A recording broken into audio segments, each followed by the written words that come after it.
Thank you for listening to this edition of the Christian Car Guy podcast. It's brought to you by Mr. Quick Pick Lock and Road. Mr. Quick Pick is the opportunity for you to start your own roadside assistance business. If you have more investment energy than investment capital, stop working for someone else.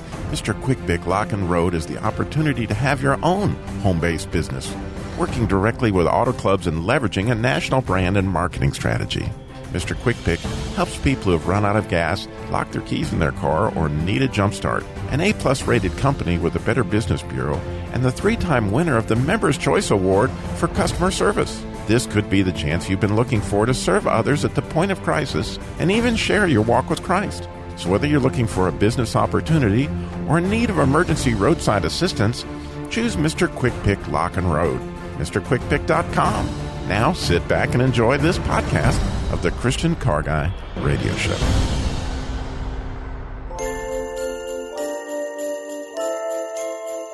And now, time for Christian Car Guy Theater with today's very special Christian Car Guy Theater Christmas Extravaganza, Episode 12, A Christmas Carolla.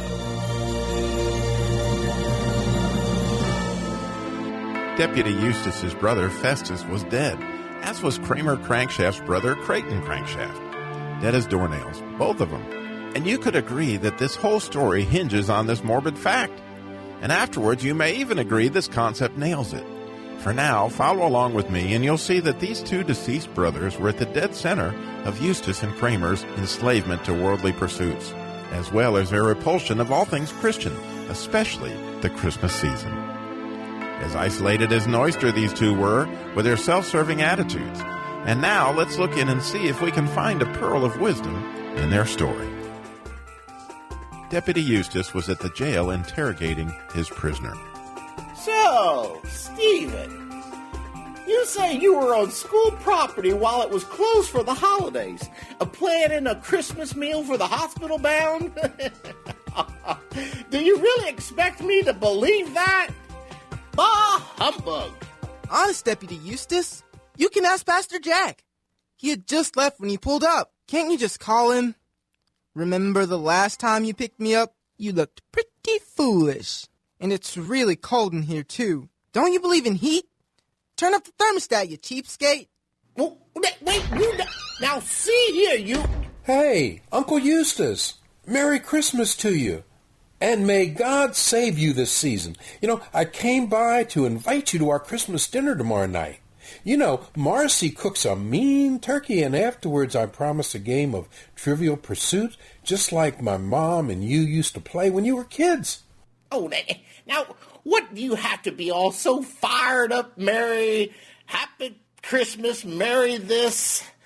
Oh, come on, Jeff, you're dirt poor, and now you're blowing your Christmas bonus on a worthless party, for goodness sakes. Well, Uncle, what do you have to be so all-fired grumpy about? Yeah, you are filthy rich, and tomorrow I'm offering you a free dinner. Come on, Uncle. It won't kill you to have some fun.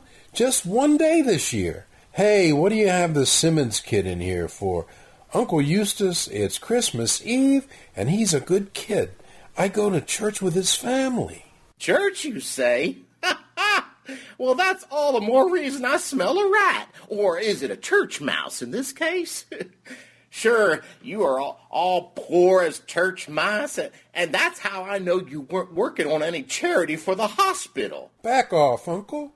Stephen's a good kid. Here, let me take him home before... Eustace, I heard you brought Stephen Simmons in. What in the world... Wait, now see here, Pastor, this is official police business, and with the sheriff all visiting for the holidays, I am in charge here nonetheless. I'm glad you're here, because I need to take a statement. Now, Jeff, you go along and run along like a good nephew, and I'll see you next year. All right. Merry Christmas, Uncle, and may God save you. Ah, humbug! So, Pastor... where were you at 3 p.m. this afternoon? I was meeting with Steve and some of the other kids at school. They want to put on a Christmas meal for the hospital bound. What? Do you have a permit to use hospital property like that? I mean, it sounds like a violation of church and state to me. Well, do you have some sort of permit to use hospital property like that, Pastor? Why, no, Eustace, this is a small town. I never dreamed anyone would be offended to offer a meal to folks in the hospital. It's not the meal, Pastor. It's the Christmas part that's offensive. I'm afraid I'll need to call in Americans for Civility to come down here and check this all out. Eustace, please, there's no need. We won't call it Christmas dinner. How about holiday dinner? Is that okay? And by the way, it's freezing in here. Is your heat broken? Well, I guess as long as I hear nothing about a Christmas dinner, I suppose I'll let you off this time. I don't suppose you would like to donate to the cause, Deputy. Bah, nothing. I will donate nothing. Bah humbug to you, Pastor Jack. Oh, so you'd rather stay anonymous? Oh, no, not 1 penny. I'm not going to waste my money on a meal for hospital patients. They get one good enough for free in the hospital, right? Oh, but Eustace, many would rather die than eat hospital food on Christmas Day. Well, if they'd rather die, then let them do it, I say, and decrease the surplus population. It sure is chilly in here, Deputy. Now that you know I was telling the truth, can I go? Pastor, can you give me a ride? Sure, Stephen. Would it be all right, Deputy? I promise no mention of Christmas. Deputy Eustace lets Stephen and the pastor out and then closes up the jail, heading out to his pride and joy, a Toyota Corolla. Eustace loves the value in the Corolla and the great gas mileage, as you might guess. But as he sat down in the driver's seat to go home, he could have sworn the horn button started to look like his deceased brother, Festus. But it was a horrible, almost ghostly image of him. His jaw was tied with a cloth, the knot of which was in his curiously stirred hair. His ghostly eyes seemed to stare right through Eustace, and the chill of his expression gripped Eustace right in the heart. But then, as Eustace stared at the apparition, it returned to a horn button, and Eustace drove on toward home. Meanwhile, Jimmy was on his way to go Christmas shopping, an event that was creating quite a stir under the hood of Jimmy's Jeep. Kramer Crankshaft was crankier than ever in the cold, especially at this season, as the joy of the others celebrating Christmas put a chilly spin on his bearing. The rocker arms just made it worse with their singing. God bless you, merry gentlemen, let nothing you dismay. Remember Christ our Savior was born on Christmas Day to save us all from Satan's power when we were gone astray. Oh, tidings of comfort and joy, comfort and joy. Oh, tidings of comfort and joy. Kramer Crankshaft exploded. Rockers, if you think you were broke the last time we spun out of control, get ready for a lot worse. If you don't stop that infernal singing, I'll spin you out of the hood for good. Bah, humbug. And I suppose you all want the day off tomorrow. At least Bancroft Bonnet had the courage to answer. If quite convenient, sir. It's not convenient, and it's not fair. And yet, if I refuse, you will all think I'm a cotton-headed ninny-muffin. That encouraged Wally Windshield Washer to speak up as well. Not a cotton-headed ninny-muffin, Kramer. More of a Scrooge. Yeah, a Scrooge, really. A Scrooge, eh? You say a Scrooge? Well, along those lines, that's a poor excuse to pick a man's pocket every 25th of December. So you all be ready to roll all the more early the day after. The words were no more out of Kramer's mouth, but he looked up to the cylinder, and there he could have sworn he saw the head of his deceased brother, Creighton Crankshaft, bearing down on him like a ghost. His timing chains clanked, and ringing a fearsome sound crash. Just then, across the intersection, Eustace ran a red light on the icy roads, and Jimmy's Jeep was in front of Eustace. Before he could think, Eustace slammed into Frenchie Fender. The Corolla's airbag popped Eustace unconscious, and at the same time, the impact seized Kramer Crankshaft. It was almost as if time stood still. In the smoke of the crash, Eustace's brother Festus appeared in his ghostly form. His jaw still tied closed with a cloth, his hair astir, wearing a waistcoat like George Washington, and even the little pigtail like George had. Tied about him was this ghastly chain. What do you want with me? Much. Who are you? Ask me who I was. Who were you then? You're pretty particular for a ghost now, aren't you? In life, I was Festus, your little brother. You don't believe in me, do you? I don't. Why do you doubt your senses? I do not believe in you. Well, you're like anything my imagination dreams up. I need to nip this right in the bud. Nip it. I need to nip it now.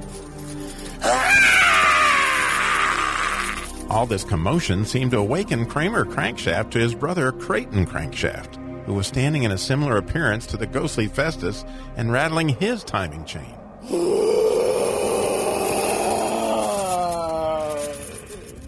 Mercy, brother. Why do you trouble me? Crankshaft of worldly mind, do you believe in me or not? I do. I must. But you have to understand, Creighton. Nobody wants to get the shaft. This is no time for bad puns, Kramer. It is required of all of us that the spirit within him should walk among his fellows and travel far and wide. But if that spirit does not do so in life, it is condemned to do so after death. Woe is me to witness what I might have shared on earth, that I might have turned to happiness, but did not. Sorry we have to go to a break, but there are still 3 more segments of Christian Car Guy Christmas Extravaganza, a Christmas Carolla. Stay tuned. You won't believe who is the ghost of Christmas future. If you can't listen to all today's episode, go to ChristianCarGuy.com and get the podcast later today.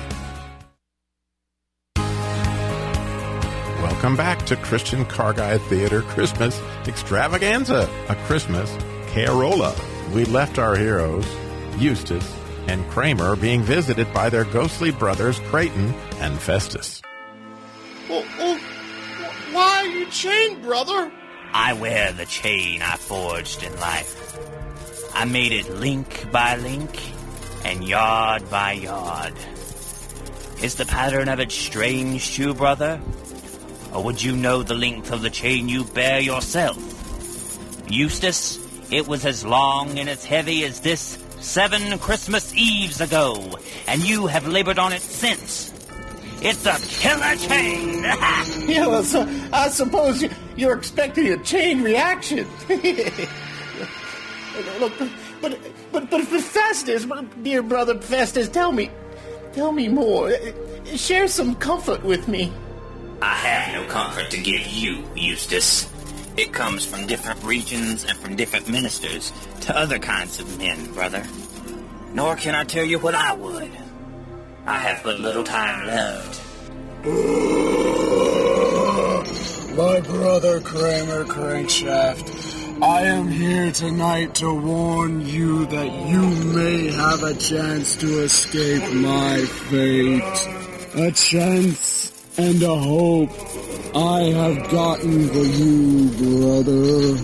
You were always a good little brother, Creighton. Eustace, you will be haunted by 3 spirits. Expect the first when the clock strikes 1. Festus, couldn't I just take 2 and have it over with? Sorry, it's against the rules to give up the ghost. Expect the next when the clock tolls 2, and the third when the clock tolls 3. Look to see me no more, and look for your own sake on what has passed before us.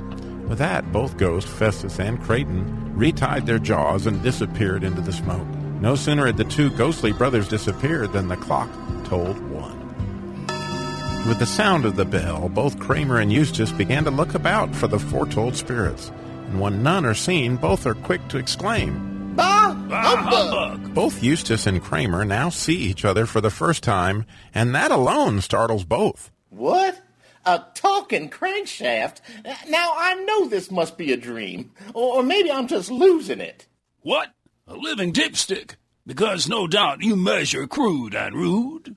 Bah, humbug! Now Now, see here, you cranky old cranker, Shad. Why, I oughta... With Eustace and Kramer focused on their debate, they failed to see the ghost of Christmas past hovering over them.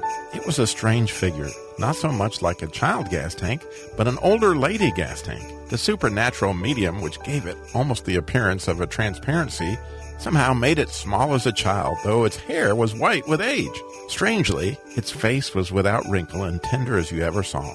Dressed in a bright white robe, trimmed in summer flowers, it held a spring of bright green and red holly, as if to herald the season.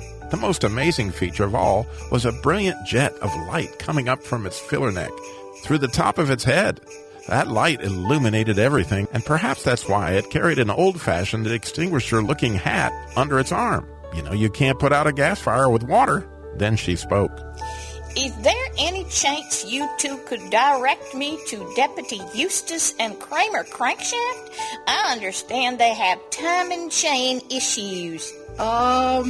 Excuse me, are you the spirit that was foretold to us? I am Gracie Geist Tank, the ghost of Christmas past. You mean long past?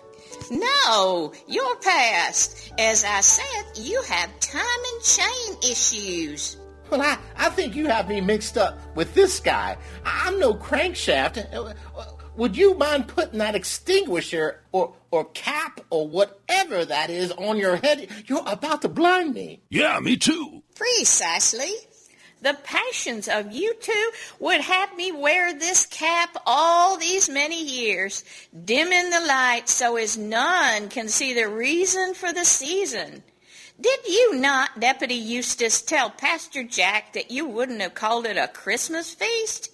And you, Kramer, did you not say a poor excuse to pick a man's pocket every 25th of December? As I said, time and chain issues. So why are you here, Gracie Gas Tank of Christmas past? For the benefit of both of you. Now, both of you grab hold of my robe.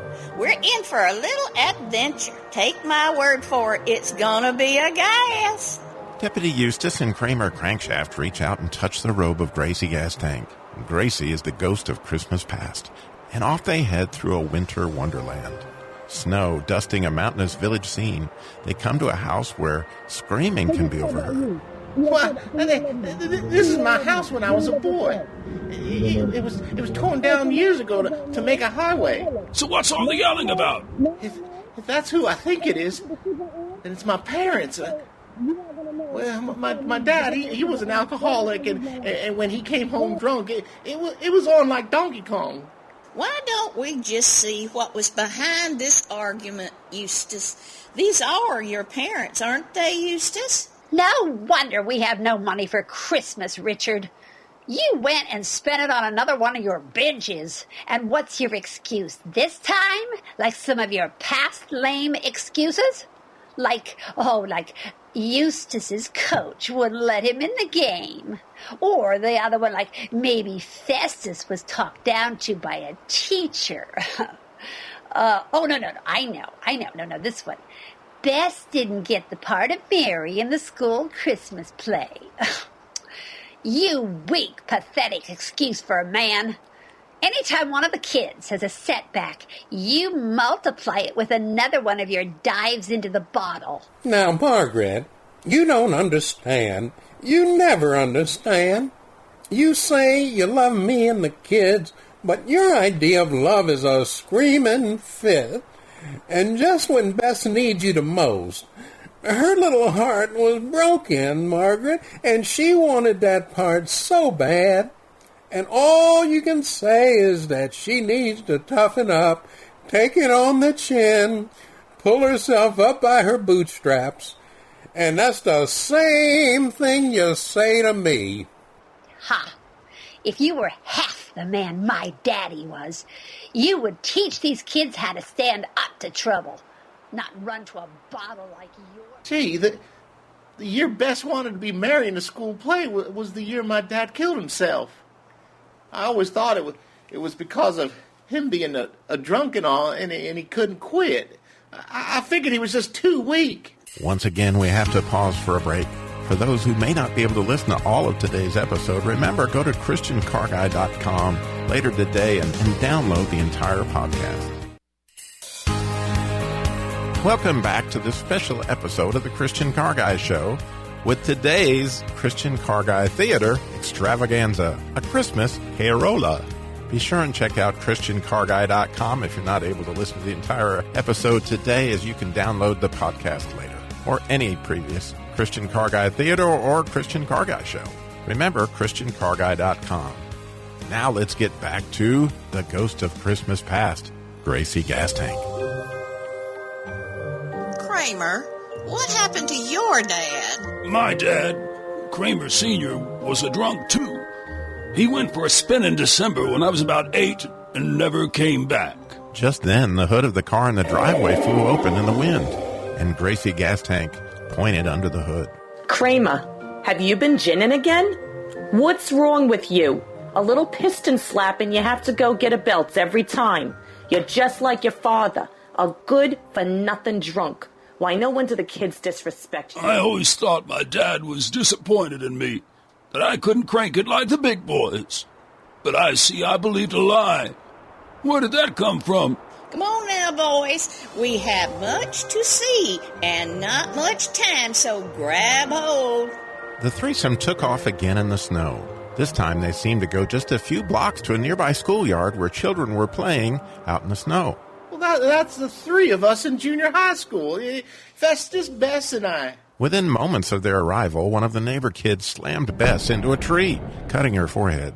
She fell to the ground, bleeding, almost unconscious. Young Eustace, unaware of what had happened, saw Bess lying there and ran over to her in a panic. Bess! What happened? Who did this to you? Oh, Festus. Jumping to conclusions, young Eustace moves to attack Festus. Why do you always have to pick on Bess? Now look what you've done. This will teach you. Eustace's punch knocks Festus to the ground, and his front tooth with it. Sobbing and bleeding, young Festus responds. Eustace, you broke my tooth. And I wasn't anywhere near Bess. I didn't touch her. Just then, of all times, Margaret, Eustace's mom, pulls up. She runs over to the bleeding Bess and Festus. Bess! Festus! Oh, what has happened? What's happened? Eustace! You were supposed to be their protector, not their bully. In that moment, with Margaret's words echoing, You were supposed to be their protector, not their bully. the scene froze in time as Gracie, Ghost of Christmas Past, began to make her point. The children and Margaret were frozen still, but not older Eustace, Kramer, and Gracie. Eustace, you have been given a precious gift, but you need to unwrap it here and now. Those words burned as bad as they did years ago. Just how is this precious? Yes, those words do still burn, Eustace. But do you know why those particular words burn so bad? It's because they were aimed at your identity, who God made you to be. You see, Eustace, God made each of us with a special sauce, a special something that is really God's glory reflected by a unique part of us. The truth is, only you can reflect your special identity, Eustace, and if you don't, no one else can. Now, God's enemy, Satan, roams around looking for God's glory, flashing about in his image bearers. And when Satan spots God's glory shining, he whacks it like whack-a-mole. Yet Satan betrays himself, if you look closely. By seeing Satan's point of attack, you may see where God's glory resides in you. Eustace, let's ask Jesus for some help unwrapping this gift. Eustace, you know you get a new name in heaven. Why not sneak a peek and ask Jesus what he calls you? Go ahead, ask Jesus right now. We'll wait. It seems crazy, but here I am in the snow with my young self and Bess and Festus. I guess I could give it a try. Jesus, I know we haven't talked in a while, but I'm here with this spirit, and I would really like to know what is going on. So, Jesus, what do you call me? Miss Ghost, can I ask too? I had almost the same thing happen to me when I was young. Is there a present for me to unwrap as well? Precisely, Kramer. All believers have such a gift to unwrap. Go ahead, ask. Jesus, what do you call me? Well, Eustace, did Jesus tell you? Yes, I think so, but it doesn't seem right. I can't believe it, really. What did Jesus say? Well, he says he calls me protector. But it can't be. You both just saw what happened. Yes, we did, Eustace. But as I said, Satan often attacks at the point of God's glory to get you to hide your true self. But you saw what my mother said and how I attacked my brother. I was guilty. I wanted to hurt my brother and not protect him. But you were under attack, Eustace. Satan fed you the lie that your brother hurt your sister, whom you loved dearly, and wanted to protect. Satan knew how to provoke you, and you took the bait.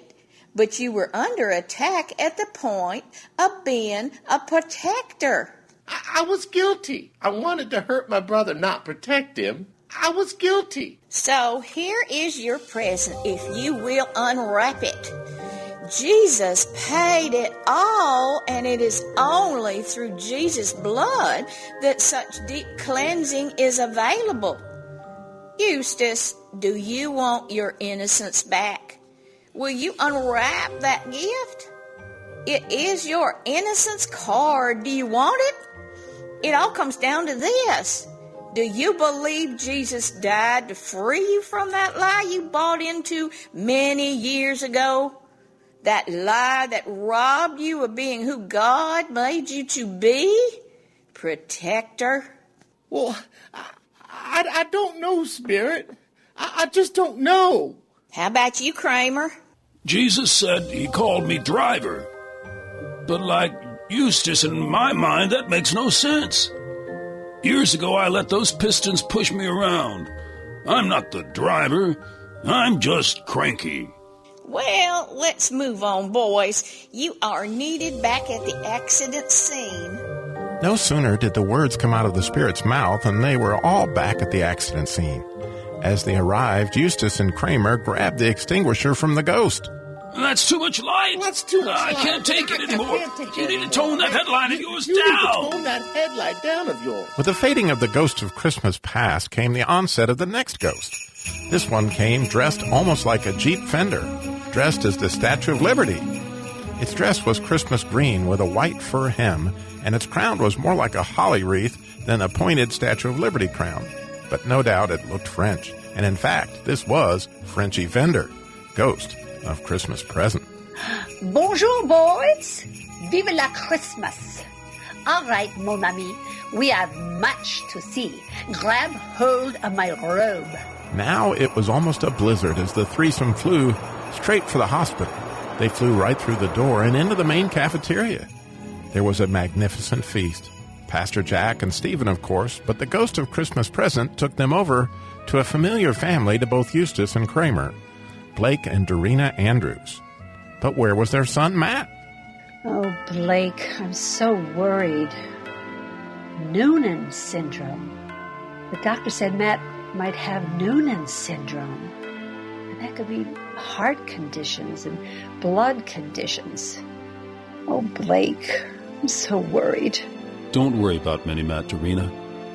He's an Andrews, with the Andrews spirit. God has brought us this far, and he has an amazing Christmas for our family. Just wait. Come on, sweetheart. Here they are, wheeling him in now to join the celebration. Dorina, please don't let him see the worry. Look at you, Matt. You bring all the cheer in the room when you come in. Nowhere is there a brighter Christmas smile than Matt Andrews. Christmas time is my mostest favoriteest time, Pastor Jack. You know that God came as a baby, He came for me so we can all be together forever. God blessed us, everyone. And now, with all my favorite people here, we celebrate. And then enters AFC Americans for Civility Joe. I want y'all to listen up here, everybody. This is an unlawful assembly on public property. We are filing suit right now, so you all need to cease and desist. Both of them. Cease and desist. And there will be no more talk of Christmas or Jesus here on public property. Y'all understand that? Again, suddenly everyone in the scene freezes in their exact position except Kramer and Eustace and Frenchy Fender, Ghost of Christmas Present. This is our last break. When we come back, you'll hear the exciting conclusion to A Christmas Carolla. Go to ChristianCarGuy.com and get the entire episode at the podcast page. And now, the exciting conclusion of A Christmas Carolla. If you weren't able to listen to all of today's episode, go to ChristianCarGuy.com and get the podcast. When we left Frenchy Fender of Christmas Present, Kramer, and Eustace, time had stood still right after the Americans for Civil Liberties Joe condemns the Christmas meal. Well, messieurs, what do you think about this? Well, who does this AFC Joe think he is? Somebody needs to call the sheriff and run the shyster out of town. Yes, sir. Someone needs to spin that dude down the road for sure. Why, Eustace, très bien. It almost sounds like you want to protect Monsieur Minimat. Could I be right? And you, Monsieur Kramer? Would you like to drive this, perhaps? Sacre bleu, are you two ready to open that gift after all? Look, I am not the man that you think I am. I told the last ghost I can't do it, but what is that I see beneath your robe? Ghost of Christmas Present? What is that? It almost seems alive. With that, Frenchy Fender, Ghost of Christmas Present, flung open her green robe to reveal two pitiful-looking children. They were pitiful, but they were also mean and scowling, almost wolfish-looking. Behold, these are the children of the timing chain you are both bearing. They grow stronger with each passing Christmas. Are the two of you spinning the chain, or is it spinning you? Let me tell you about these two children. The boy's name is Monsieur Ignorance, and the girl, Mademoiselle Want. Beware of them both, but especially this boy. See what is written on his forehead? The word doom. Certainly we can help a little guy here. I have some money to help him. Monsieur Kramer, and pick your pocket on the 25th of December? As Frenchy Fender laughed, they immediately found themselves back at the accident scene. Staring them right in the face was a DeLorean. Yes, a silver DeLorean, and behind the wheel was a head gasket wearing a black Grim Reaper robe with the hood overshadowing his face. Yes, it was Guido Gasket, Ghost of Christmas Future. A DeLorean? Are you the ghost I think you are? The one I fear the most? The ghost of Back to the Future?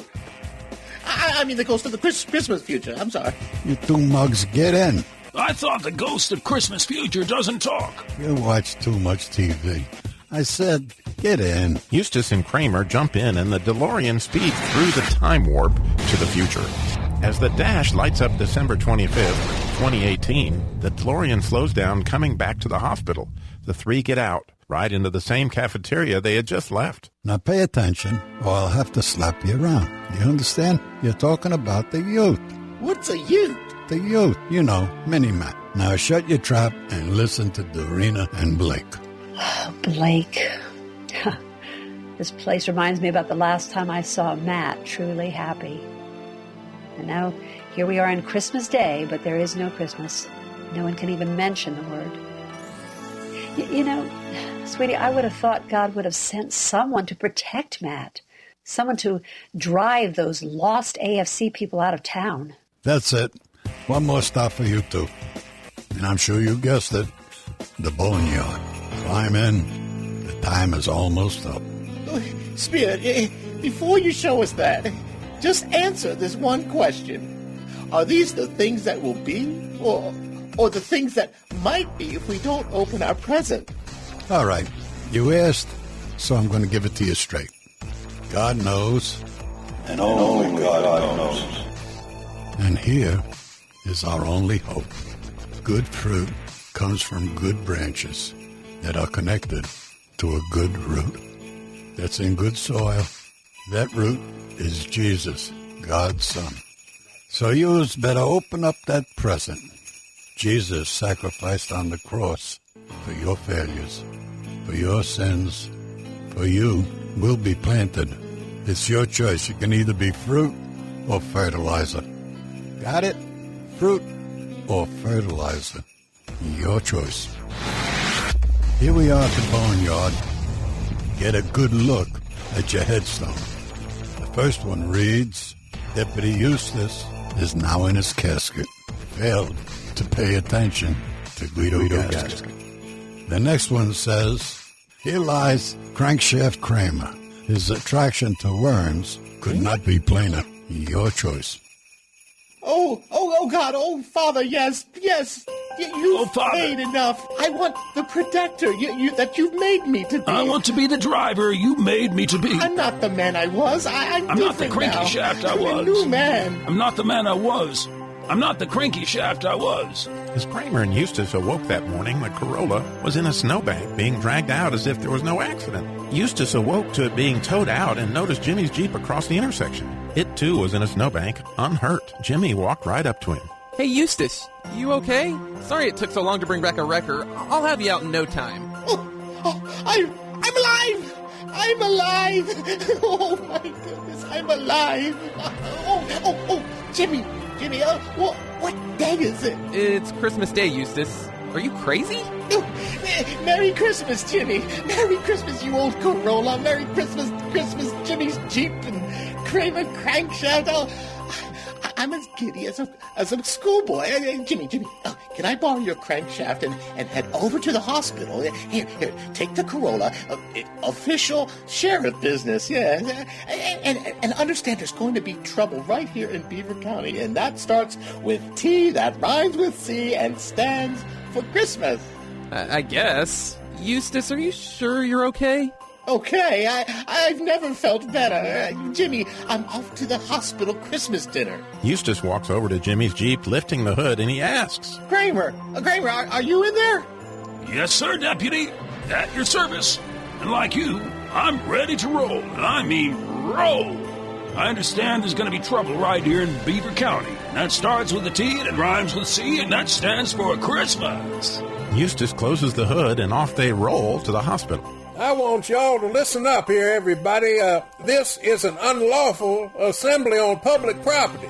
We are filing suit right now, so you all need to cease and desist.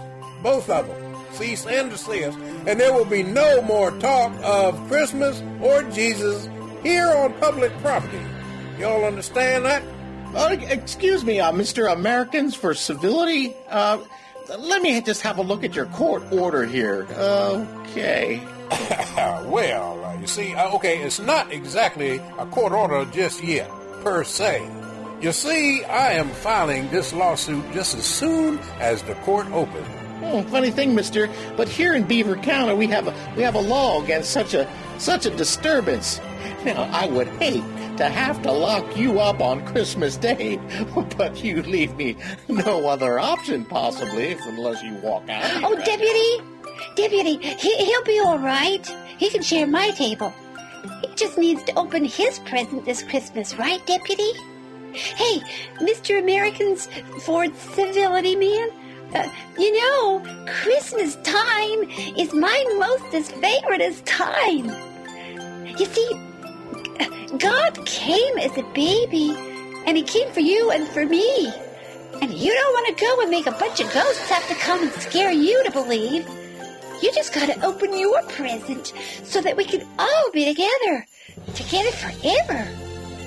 God blessed us, everyone. And now, here's Danny Dipstick and Randy Radiator to review today's Christmas extravaganza. Randy, oh, that was just so sweet. I'm all teared up. I know I speak for the whole cast and crew of the Christian Car Guy Show that our prayer is everyone will open up their present from God this Christmas. Yep, Daddy. The Father's heart is so blessed in the giving of his most precious thing in the universe, his only Son, and the freedom from the lies that today's episode showed hold us all back from reflecting God's glory. So I, for one, am looking forward to some deeper conversations with God about my glory present and my family's glory present this Christmas. How about you? Randy, the way I understand it, being a driver was Kramer's glory. So these drivers in the snow found themselves adrift. Am I right, Randy? Say goodbye, Daddy Dipstick. See you later, Radiator.